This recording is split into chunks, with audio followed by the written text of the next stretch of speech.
હાસ્ય એન્જોયગ્રાફી ભાગ 5 લેખક રતિલાલ બોરીસાગર. મારા યુવાન પુત્રને લઈને હું ડૉક્ટરને મળ્યો. ડૉક્ટરે કહ્યું, જુઓ, ખાસ કશું ચિંતાજનક નથી. આપણે 1 મહિનો દવા કરી જોઈએ. દવાથી સારું થઈ જશે એમ લાગે છે. પણ જો દવાથી ફેર ન પડે તો આગળ શું કરવું તે વિચારીશું. આગળ શું કરવું પડશે? મેં પૂછ્યું. મોટા ભાગે કશું નહીં કરવું પડે, દવાથી સારું થઈ જશે. પણ ધારો કે દવાથી સારું ન થયું તો? જુઓ, પહેલી સલાહ, આગળ શું કરવું પડશે તે વિચારવાનું જ નહીં. આગળ કશું જ નહીં કરવું પડે એમ વિચારવાનું. ઘણીવાર તો આગળ આમ કરવું પડશે ને તેમ કરવું પડશે એવા ડરને કારણે જ હાર્ટ એટેક આવી જાય અને પછી અગ્નિસંસ્કાર સિવાય કશું કરવાનું રહે નહીં એમ બને. એટલે આગળની વાત ન જાણવામાં જ લાભ છે. હૃદયરોગની ચિકિત્સાનો પહેલો પાઠ ડૉક્ટરે મને સમજાવ્યો. બુદ્ધ ભગવાન કહેતા કે મનુષ્યના દુઃખનું મૂળ અજ્ઞાન છે, જ્યારે ડૉક્ટર કહેતા કે જ્ઞાન દુઃખનું મૂળ છે. પણ અત્યારે બુદ્ધ ભગવાનનું કહ્યું માનવા કરતાં ડૉક્ટરનું કહ્યું માનવામાં વધુ સલામતી હતી, એટલે મેં ચર્ચા ન કરી. તમારે કોલેસ્ટ્રોલ ઘટાડવાનું છે અને ઘટ્યા પછી ફરી ન વધે એની કાળજી લેવાની છે. એટલે લો કેલરી ડાયટનું ગોઠવો. ઘી બંધ, તેલ સફોલાનું અને તે પણ ઓછું, દૂધ મલાઈ વગરનું અને તે પણ 500 ગ્રામથી વધુ નહીં. દૂધ ખાઓ, દહીં ખાઓ કે છાશ પીવો, બધું 500 ગ્રામમાં આવી ગયું. કાચા શાકભાજીને ફળો વધારે ખાવાના. દિવસમાં વધારે વાર ખાવાનો વાંધો નહીં, પણ પેટ ઠાંસીને નહીં ભરવાનું. દરરોજ 40 મિનિટ ચાલવાનું.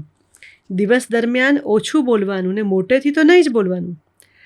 વજન નહીં ઊંચકવાનું, ટેન્શન નહીં રાખવાનું, બને એટલો આરામ કરવાનો. ઓફિસેથી આવીને તો બિલકુલ આરામ કરવાનો. ડૉક્ટર એકી શ્વાસે બોલી ગયા. એ પછીની સૂચના બોલી રહે ત્યાં સુધીમાં હું આગળની સૂચના ભૂલી ગયો હોઉં એવું થવા માંડ્યું. પણ જો ડૉક્ટરને વચ્ચેથી અટકાવીને હું સૂચનાઓનું રિપ્લે કરાવીશ તો એ પોતે કદાચ 1-2 સૂચનાઓ ભૂલી જશે એ બીકે મેં એમને અટકાવ્યા નહીં. જતી વખતે સૂચનાઓ ઉતારી લેવાનો નિર્ણય કર્યો. પણ ડૉક્ટરની છેલ્લી સૂચના બને એટલો આરામ કરવાનો સાંભળીને મારા 32 કોઠે દીવા થઈ ગયા. યુગોથી દીખેલા પ્રખર સહારાની તરસથી આપણા કવિએ પ્રિયાને ઝંખી હતી. એ જ ઉત્કટતાથી મેં આરામને ઝંખ્યો છે.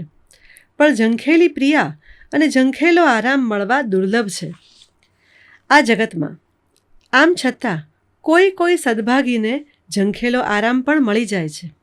આવા સદભાગીઓની યાદીમાં મારું નામ ઉમેરાવા બદલ મેં ઈશ્વરનો આભાર માન્યો.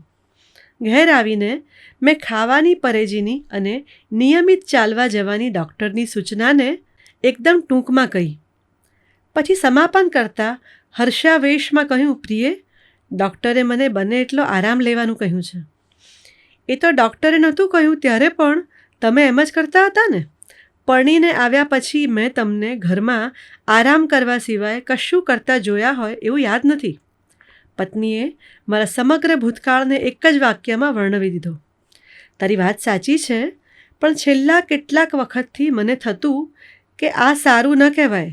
તું આટલું બધું કામ કરે ને હું માત્ર આરામ કર્યા કરું, એ ઠીક ન કહેવાય.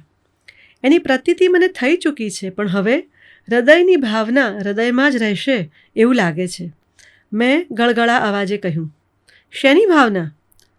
તને નીચેથી પાણીની ડોલ લાવતી જોઈને હમણાંથી મારું હૃદય ભરાઈ આવતું હતું. એટલે કમૂરતા ઉતર્યા પછી તને પાણી લાવી આપવાની ભાવના મારા હૃદયમાં જન્મી હતી. પણ ડૉક્ટરે વજન બિલકુલ ન ઊંચકવું એવી સલાહ આપી છે. એટલે તને પાણી લાવતી જોયાનું દુઃખ મારે કાયમ ભોગવવું પડશે એવું લાગે છે. એટલું જ નહીં, પાણીનો પ્યાલો ભરી લાવવાનું તને કહેવાનું પણ ચાલુ રાખવું પડશે. બીજું મને એમ હતું કે હું દરરોજ તને ગાદલા પાથરી આપીશ. પણ અફસોસની વાત એ છે કે બને ત્યાં સુધી ઓશિકું પણ ન ઊંચકવું એવી ડૉક્ટરની સૂચના છે. એટલે લાચાર છું. જો કે હૃદયમાં ભાવના હોય એ જ મોટી વાત છે, નહીં? હું હૃદયપૂર્વક આ કહી રહ્યો હતો એમ મને લાગતું હતું. પત્નીને પણ એમ લાગે છે કે નહીં એ જાણવાની મારી ઈચ્છા હતી, પણ પૂછવાની મારી હિંમત ચાલી નહીં. એકાદ મિનિટના વિરામ પછી પત્ની બોલી, ખરે જ તમારી આવી ભાવના હોય તો ઓફિસેથી આવીને કચુંબર સુધારી આપજો. હે? મારા આરામ પર તોળાઈ રહેલા ભયથી હું ભયભીત થઈ ગયો, પણ પછી બીજી જ પળે બાજી સંભાળી લેતા મેં કહ્યું, ઓફિસેથી આવીને કશું પણ ન કરવાની ડૉક્ટરની કડક સૂચના છે. પત્નીને લાગ્યું કે મને આરામમાંથી ચડાવવો એ કોઈ મહાન તપસ્વીને તપમાંથી ચડાવવા જેવું અઘરું કામ છે, એટલે એણે આગળ ચર્ચા કરવાનું માંડી વાળ્યું. એ કામે વળગી અને મેં આરામ ફરમાવ્યો. સ્વભાવે હું ભોજનપ્રિય વ્યક્તિ છું. ભોજનપ્રિયોમાં હું રતિલાલ બોરીસાગર છું એવું ભગવાને ગીતામાં જરૂર કહ્યું હશે, પણ કોઈ તબક્કે લહિયાની ભૂલને કારણે એ નીકળી ગયું લાગે છે. જ્યોતિષજ્ઞ તરીકે આંતરરાષ્ટ્રીય ખ્યાતિ ધરાવતા કિરોની રાશિ લક્ષણના વર્ણનની ચોપડીમાં પણ મારી ભોજનપ્રિયતાનું સમર્થન મળે છે. અમારે ઘેર પહેલેથી જ તેલ મસાલાથી ભરપૂર રસોઈ બનતી. હૃદયદ્વાર પર રોગે ટકોરા માર્યા ત્યાં સુધી આ ઉજ્જવળ પરંપરા ચાલુ રહી. અમારે ત્યાં શાકમાં તેલ નાખવામાં નહોતું આવતું, પણ તેલમાં શાક નાખવામાં આવતું હતું. પહેલાં તો લાલ મરચાંની બાબતમાં પણ એવું હતું. થોડા વખત પહેલાં the Guinness book of world રેકોર્ડવાળી સિરિયલમાં એક માણસને લીલા મરચાં ખાવાનો રેકોર્ડ સ્થાપતો જોયો હતો. કેટલાક વર્ષો પહેલાં મને હરસ થયા હતા. એ કારણે મરચાં સાથેનો મારો ઋણાનુબંધ પૂરો થઈ ગયો. નહીંતર દુનિયામાં સૌથી વધુ તીખું ખાવાની બાબતમાં વિશ્વ વિક્રમ નોંધાવવા મેં જરૂર કમર કસી હોત. તેલ દ્વારા રસોઈ કરનારનો જમનાર પ્રત્યેનો સ્નેહ પ્રગટ થાય છે. તેથી તેલ માટે સંસ્કૃતમાં સ્નેહ શબ્દ યોજાયો છે એમ વિદ્વાનો માને છે. બધા વિદ્વાનો ન માનતા હોય તો પણ હું તો માનું જ છું. સ્નેહ સંબંધ પૂરો થવાનો સમય આવી ગયાનું જાણતા હું થોડો ખિન્ન તો થયો જ. હવેથી સફોલાનું તેલ વાપરવાનું હતું, અને એ પણ ઓછા પ્રમાણમાં. આમે સફોલાનો ભાવ ખિસ્સા પર ફફોલા પડી જાય એવો છે, એટલે આ તેલ ઝાઝું ખાવાનું તો શક્ય જ નથી. જોકે હવે આ રીતે વિચારવાનું જ ઉચિત નહોતું. હવે તો કવિકાંતના ખંડકાવ્ય વસંત વિજયના પાંડુની પેઠે જીવન શું, જગત શું, તપ એ જ સાથી એવો ભાવ હૃદયમાં ઉતારવાનો હતો. તો જ હૃદય ચાલતું રહેવાનું હતું. જો સ્નેહ વિજય થયો તો પાંડુની જેમ મૃત્યુ નિશ્ચિત હતું.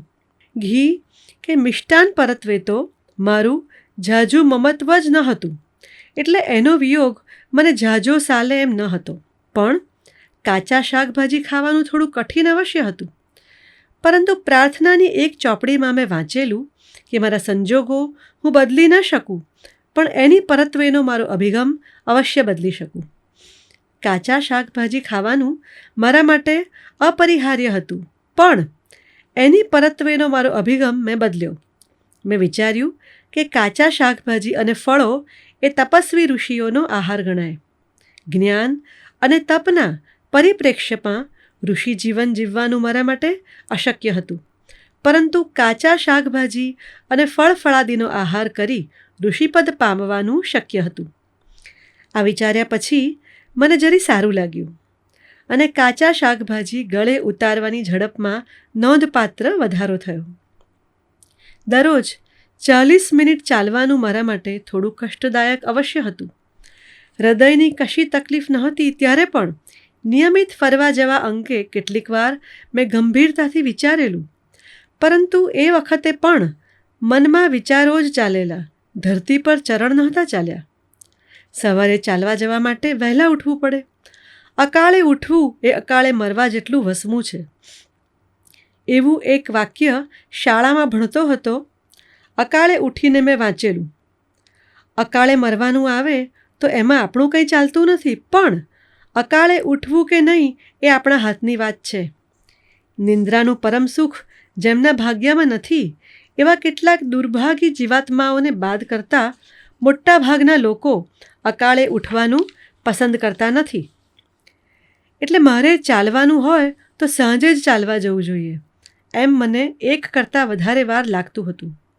સલૂણી સંધ્યા ખીલી હોય, પક્ષીઓ પોતપોતાના માળામાં પાછા ફરતા હોય, ધીમે ધીમે છટાથી મૃદુ કુસુમરજ લઈ ડોલતો વાયુ વાતો હોય, એવા વાતાવરણમાં આ અવની પટ પરના દરેક મનુષ્યે ફરવા જવું જોઈએ, એવું સૈદ્ધાંતિક દૃષ્ટિએ હું ઘણા સમયથી માનતો હતો. કોઈ વાર ફરવા જવા માટે કપડાં બદલ્યા હોય એવું પણ બન્યું હતું. 1-2 વાર તો નીચે ઉતરેલો એવું યાદ છે, પણ પછી કાં તો કોઈને કોઈ આવી જવાને કારણે, કશું અગત્યનું કામ યાદ આવી જવાને કારણે ક્યારેય ફરવા જઈ શક્યો ન હતો. જોકે પછી ચરણકમળને કષ્ટ આપવું એવું પરમ કૃપાળુ પરમાત્મા ઈચ્છતા નથી, નહીતર હું ફરવા જવા નીકળું એ વખતે જ કોઈ કામ કેમ આવી ચડે, એ જ વખતે કશુંક કામ શા માટે યાદ આવે? પરમાત્માની ઈચ્છા અવગણનારો હું કોણ? આવું વિચારી આજ સુધી હું ક્યારેય ફરવા નહોતો ગયો. પણ હવે તો હૃદયની આજ્ઞા હતી. નાનાલાલ કવિની એક પંક્તિ છે, હૃદયની આજ્ઞા એકને ચરણના ચાલવા જુદા. મારા ચરણોએ તો હૃદયની આજ્ઞા અનુસાર જ ચાલવાનું હતું, એટલે મેં બીજા જ દિવસથી ચાલવા માંડ્યું. ચાલવાના સમયગાળામાં ચોકસાઈ જળવાય એ માટે નવું ઘડિયાળ પણ ખરીદ્યું. હૃદયરોગના અનુકાર્યમાં મારે માટે ખરું પડકારરૂપ અનુકાર્ય ઓછું બોલવું ને ધીમે બોલવું એ હતું. વાણી પરમાત્માનું મનુષ્ય જાતને મળેલું અજોડ વરદાન છે. આ વરદાનનો મારા જેટલો છૂટથી ઉપયોગ કરનારા મનુષ્યો આ જગતને વિશે ઘણા ઓછા હશે એમ હું જ નહીં, મને ઓળખનારા બધા માને છે. મારી સાથે બીજા બધા સંમત હોય એવી કદાચ આ એક જ બાબત છે. હું એકલો બોલતો હોઉં એવી સ્થિતિ જો કે હજુ આવી નથી, પણ ગમે ત્યારે આવી શકે તેમ છે.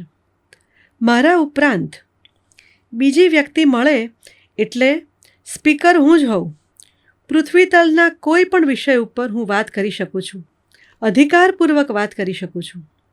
હું જે વિષય પર વાત કરું છું તે વિષયનું મારું જ્ઞાન ઝાઝું હોય છે એવું નથી, પણ છટાદાર અસ્ખલિત વાક્ય પ્રવાહથી દુનિયાભરના વિષયોનું મારામાં જ્ઞાન છે એવી છાપ હું પાડી શકું છું.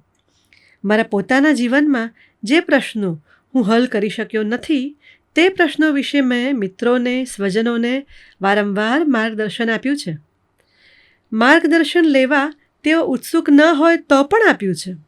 મારી સલાહ પ્રમાણે ચાલવાને કારણે કેટલાકને માઠા પરિણામોનો સામનો કરવો પડ્યો છે તે ખરું, પણ આવા કારણસર મારો ઉત્સાહ ક્યારેય મંદ પડ્યો નથી. હું બહુ બોલું છું એટલું જ નથી, હું બહુ મોટેથી પણ બોલું છું. નાનપણમાં હું માઇક ગળી ગયો હોઈશ એવી મજાક પણ મારા પરિચિતોમાં પ્રચલિત છે. નાટકના વિષય પર PhD કરનાર મારો એક મિત્ર પૂર્વજન્મમાં હું જૂની રંગભૂમિનો નાયક હોઈશ એમ માને છે. આમ છતાં હૃદય ચાલતું રહેશે તો જીભ ચાલતી રહી શકશે એમ લાગવાથી જીભને થોડો સમય વિશ્રામ આપવાનો કઠોર નિશ્ચય મેં કર્યો. ક્રમશઃ